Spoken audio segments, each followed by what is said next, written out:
Hello everyone, you are very warm welcome to our channel BL story teller. और आज मैं आपके साथ लिटिल एंड टीमन का नेक्स्ट पार्ट लेके आए। चलिए उससे शुरू करते हैं। मैंने सुबह ही आप लोगों के साथ फोर्स्ड अरेंज मैरिज और आर शेयर्ड ओमेगा जो है शेयर कर दिया है। आप उसे भी जाके सुन सकते हैं, डिस्क्रिप्शन में लिंक है मेरे दूसरे चैनल का भी। चलिए आज की स्टोरी को हम शुरू करते हैं। जैसे कि मैंने कहा था कि हमारा जो लंचा होता है उसे अव्यवशन जो है वो पतंग कैसे उड़ाते हैं ये सिखाता है। यहाँ पर वो लंजा को पहले लेके आता है और वो चेक करता है कि हवा का रुख कैसा चल रहा है। लंजा यहाँ पे कंफ्यूज होता है, इतनी पतली सी चीज़ को वो कैसे दे रहा है। यहाँ पर वेवशन उसे बताता है कि किस तरह से तिल्ली को बांध के धागे के साथ, मांझे के साथ वो लोग इसे उड़ाते हैं, किस तरह से ये उसकी कन्नी बनाते हैं और किस तरह से इसे उड़ाया जाता है। लंजा को डिस्टेंस पे खड़े होकर पतंग को छोड़ने के लिए कहता है। लंजा जो है वो हवा में उछलकर पतंग को जब छोड़ते हैं उसे बड़ा अजीब सा लग रहा था, लेकिन जो हवा के विपरीत वो खड़ा होने की वजह से यहाँ पर जो दोबारा से पतंग होती है वो गिर जाती है। वेवशन उसे डायरेक्शन बताता है, लेकिन लंजा इतना बुद्धू था कि उससे कुछ भी समझ में नहीं आ रहा था। लेकिन जैसे तैसे करके वेवशन हवा के डायरेक्शन के हिसाब से यहाँ पर आराम से उस पतंग को उड़ाता है और ऊपर ले जाता है।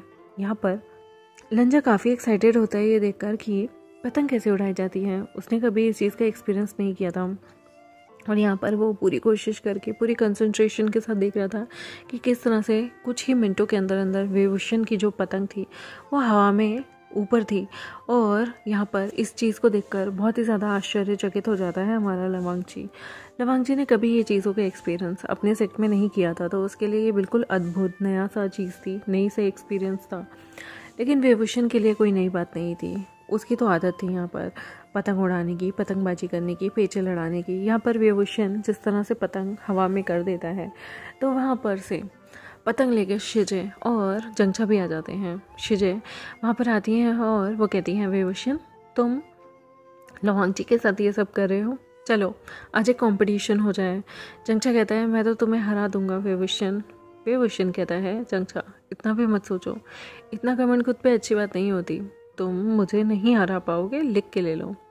यहाँ पर लंचा जो होता है वो कहता है, मैं भी हवा में जरा पतंग उड़ा के देखूँ। वेवशन कहता है, आराम से, ये जो धागा दे रहा हूँ इस पर कांच का बुरा लगता है, तो इसलिए यह हाथों को भी काट सकता है, स्किन को भी। आराम से देख कर पतंग चलाना, ठीक है।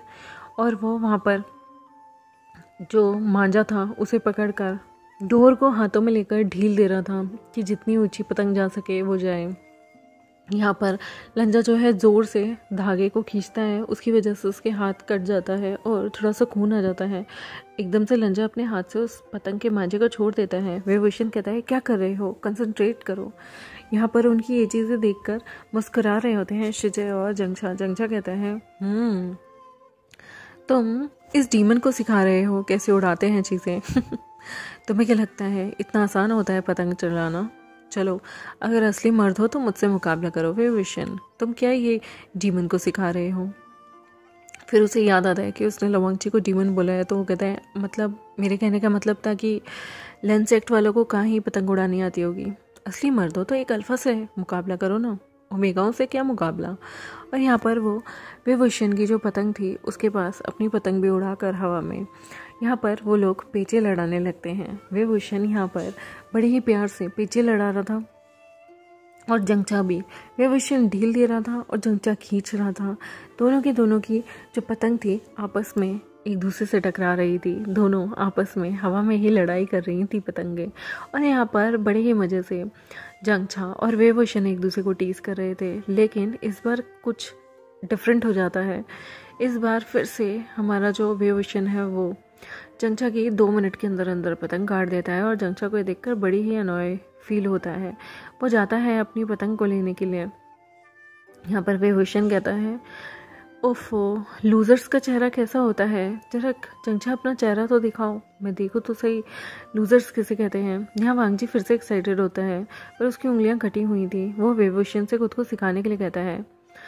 यहाँ पर 16 साल का वांग जी आकर वेवशन के पास खड़ा हो जाता है। वेवशन बड़े ही प्यार से उसे पतंग कैसे चलाते हैं, कैसे ढील देते हैं, ये सब आता है, सिखाता है। यहाँ पर वांग जी को वांगची को वो पकड़ाता है कि चक्री पकड़ो और यहाँ पर एक धागे को कैसे खींचना है। वो वांगची के हाथ पकड़ के उसे सब कुछ करना सिखाता है।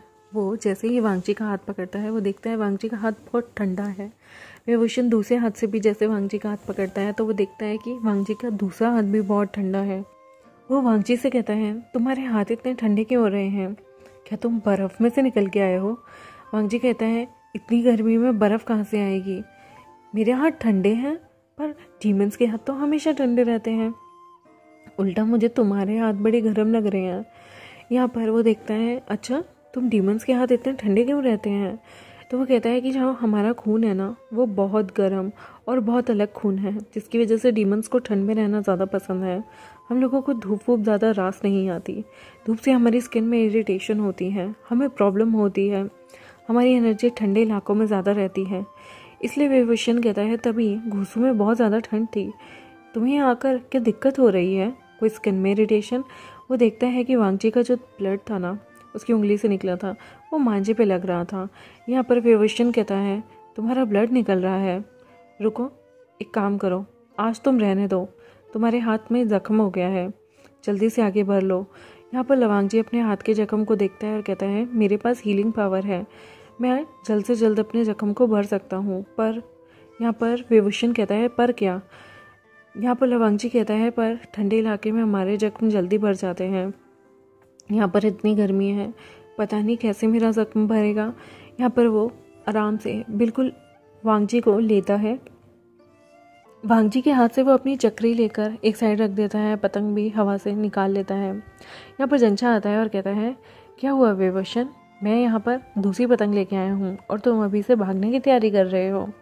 विभूषण कहता है, जंचा वांगजी को चोट आई है, पहले मैं उसे पट्टी वट्टी कर दूँ, उसके बाद तुमसे देखता हूँ। अभी हार कर लगता है तुम्हारा दिल नहीं भरा, एक और हार तुम्हें बड़ा अच्छे से मज़ा सिखाएगी। यहाँ पर वो वांगची को लेके वहाँ से जाने लगता है। शिजे विभूषण वाली पतंग उड़ाने के लिए बहुत एक्साइटेड हो जाती हैं। यहाँ पर जंचा जो है अपने साथ के काफ़ी सारे डिसाइपल्स को बुला लेता है। वो सारे पतंग का मैच कर रहे थे और लंजा बार बार पतंग की साइड ही देख रहा था। वो बहुत एक्साइटेड था। यहाँ पर विभूषण उसे देख के कहता है, किड कहीं के, तुम्हें क्या ज़रूरत है? देखो तुमने अपने हाथ को कैसे इंजर्ड कर लिया। यहाँ पर वो वांगची के हाथों से जो कि खून आ रहा था वो उसके हाथों को देखता है। यहाँ पर पहले तो वो उसके हाथों को साफ़ करता है और उसके बाद उस पर दवाई अप्लाई करता है। वांगची जो था वो अभी भी पूरी टाइम जब विभूषण उसे दवाई लगा रहा था, वांगची को जैसे कुछ फ़र्क ही नहीं पड़ रहा था। वो सिर्फ और सिर्फ उसका पूरा कंसंट्रेशन किस तरह से पतंग को उड़ाया जाता है, कैसे सारे के सारे पतंग को एक बंदा ढील दे रहा है तो कोई खींच रहा है और पैंजे कैसे लगा रहे हैं, ये सारी चीज़ें बड़ी एक्साइटमेंट से देख रहा होता है और बिल्कुल बच्चों की तरह गिगलिंग कर रहा होता है। ये देख के विभूषण कहता है, लगता है तुम्हारी बहुत ज़्यादा डेडिकेशन है पतंग उड़ाने को लेकर। वांगजी कहते हैं, गुस्सू में ये चीज़ें नहीं मिलती, मुझे ये चीज़ बहुत फ़नी लग रही है, कितना मज़ा आता है ना। यहाँ पर हम लोगों को गुस्सू में तलवार का ज्ञान दिया जाता है, पर ये जो डोर है ना ये तो तलवार से भी तीखी है, पर लोग बाग कितने मज़े से इसे यूज़ कर रहे हैं। देखो कितने मज़े से सारे के सारे यहाँ पर पतंग उड़ा रहे हैं। एक तीखी चीज़ को भी हाथ में लेकर कितने अच्छे से चला जा सकता है। इससे इंसान किसी का मर्डर करने या किसी को मारने के लिए भी यूज़ कर सकता था, लेकिन वो अपने एंटरटेनमेंट के लिए यूज़ कर रहा है। देखो हवा में भी एक दूसरे की हार हो सकती है, ये चीज़ ये पतंग सिखाती है। और ये पतंग हमें ये भी सिखाती है कि हवा का रुख जैसा हो उस हिसाब से हम लोगों को ढलना चाहिए, उस हिसाब से ही हम लोगों को कार्य करना चाहिए। यहाँ पर विभूषण कहता है, तुम वैसे काफ़ी अच्छी बातें करते हो, तुम्हारे लेंस सेट में किस तरह का तलवारबाजी का स्टाइल है, क्या कभी मेरे साथ द्वंद्व करना चाहोगे? यहाँ पर बड़े ही प्यार से हमारा लवांगची कहता है, ऑफ कोर्स। विभूषण कहता है, मैं यहाँ का सेनापति हूँ पर मैं तुम्हारे साथ लीनियंट रहूँगा। लवांगची कहता है, कोई ज़रूरत नहीं, मैं अपने घूसू सेक्ट का सबसे अच्छा तलवारबाज हूँ, मैं तुम्हें हरा दूँगा।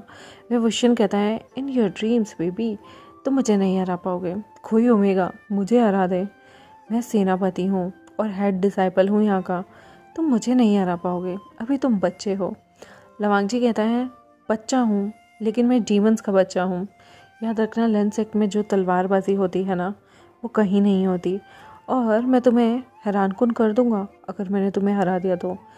विभूषण कहता है, अगर तुम मुझे तलवारबाजी में हरा दोगे तो मैं तुम्हें तीर अंदाजी में हरा दूंगा। तुम्हें क्या लग रहा है मैं सेनापति यूं ही नहीं बन गया? मल्टी टैलेंटेड होता है इंसान जब वो सेनापति बनता है। हेड डिसाइपल हूँ मैं जियांग्स का, और मुझे आगे फ्यूचर में राइट हैंड बनना होगा जंगछा का, जो कि एक सेक्ट लीडर बनेगा।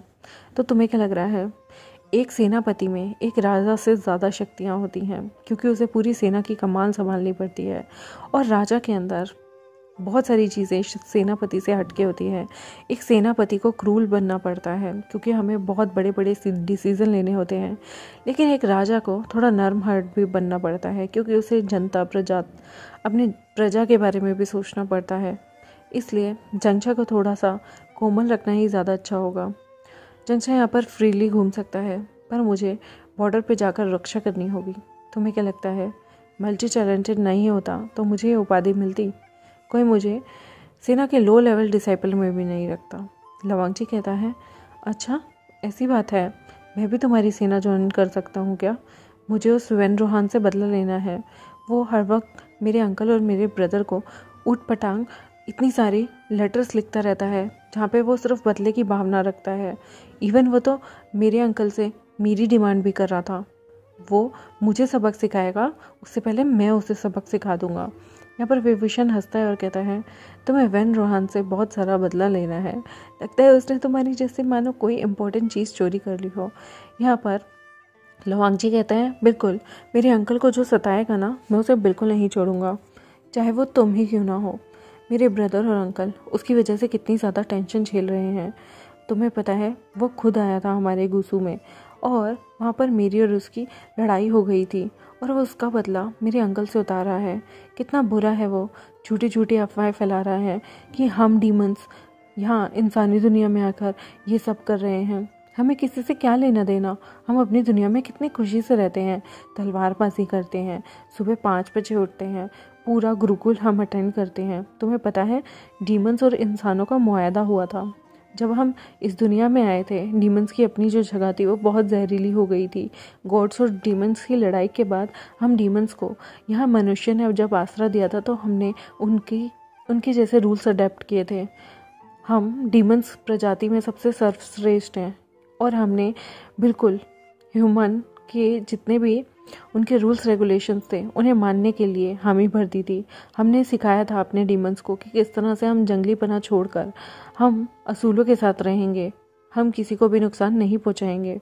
और जितने भी हमारे यहाँ जानवर आते हैं या जितनी भी मछलियाँ आती हैं, हम पूरी कोशिश करेंगे कि शाकाहारी बन के रहें। मेरी फैमिली शाकाहारी बन के रहती है। दूसरे डीमंस का हम ज़्यादा कुछ नहीं कर सकते, पर हम सबको शिक्षित करते हैं। अब हम पहले की तरह किसी को भी किसी पे हमला बोलने के लिए नहीं बोलते। लेकिन वो वेन रोहान वो झूठी अफवाह फैला रहा है, और उसके बाद लड़ाई होगी, जबकि ह्यूमन ब्लड जो रेस है वो हम डीमन से बहुत पीछे हैं। मैं अगर किसी से लड़ने पे आया तो मैं एक साथ हज़ारों ना जाने कितने सारे ह्यूमंस को मार सकता हूँ। लेकिन वो वेन रोहान ये बात जानते हुए भी हम लोगों से लड़ाई करवाना चाहता है ताकि वो दिखा सके हम कितने बुरे हैं, और फिर इस लड़ाई में गॉड इन्वॉल्व हो जाए। गॉड और डीमंस की नहीं बनती, वो इनडायरेक्टली हम लोगों को गॉड से पनिश करवाना चाहता है। यहाँ पर लवांगची की ये बातें सुनकर विभूषण कहता है, तो ये मतलब है तभी अंकल तुम लोगों को सपोर्ट करते थे, इसलिए वो तुम्हें यहाँ लेके आए हैं।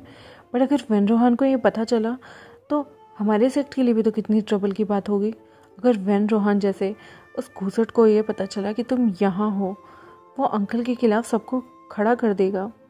लवांगची कहता है, मैंने भी अंकल से ये कहा था कि मुझे ह्यूमन वर्ल्ड नहीं जाना, पर अंकल ने कहा है कि यही मेरे लिए सेफ है, क्योंकि वो मुझे टारगेट करना चाहता है। सबके बीच में वो मुझे टारगेट करके वो मुझे शर्मिंदा करना चाहता है।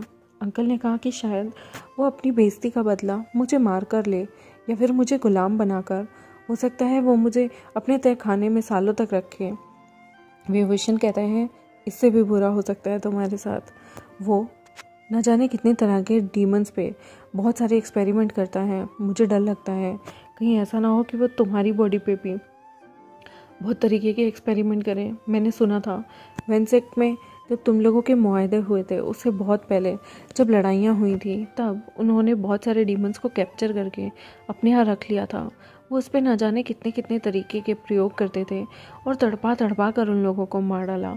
या फिर कहना बुरा नहीं होगा कि उन्होंने इतने एक्सपेरिमेंट किए कि डीमंस वहाँ बेचारे तड़प तड़प के मर गए। हो सकता है वो उस साइकिल में तुम्हें भी रखना चाहे। यहाँ पर लवांगची कहता है अगर उसने मुझ पे कोई एक्सपेरिमेंट करने की सोची मैं उसे यूं ही हरा दूंगा।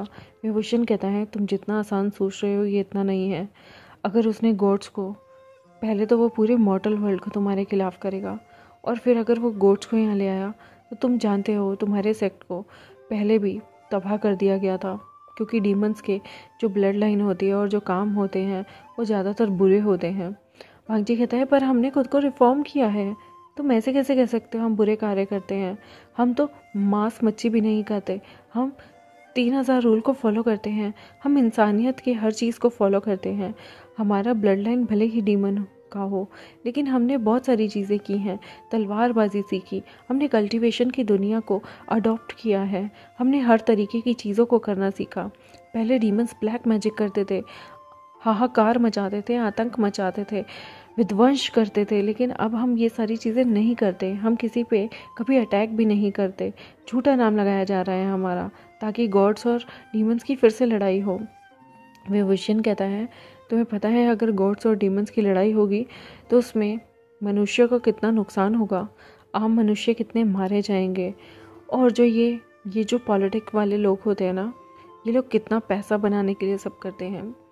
उसके बाद ये अपने आप को हो सकता है प्रमोट कराना चाहता हो, ये गॉड्स की श्रेणी में जाना चाहता हो, और हो सकता है ये वहाँ पर जाकर असेंड करना चाहता हो।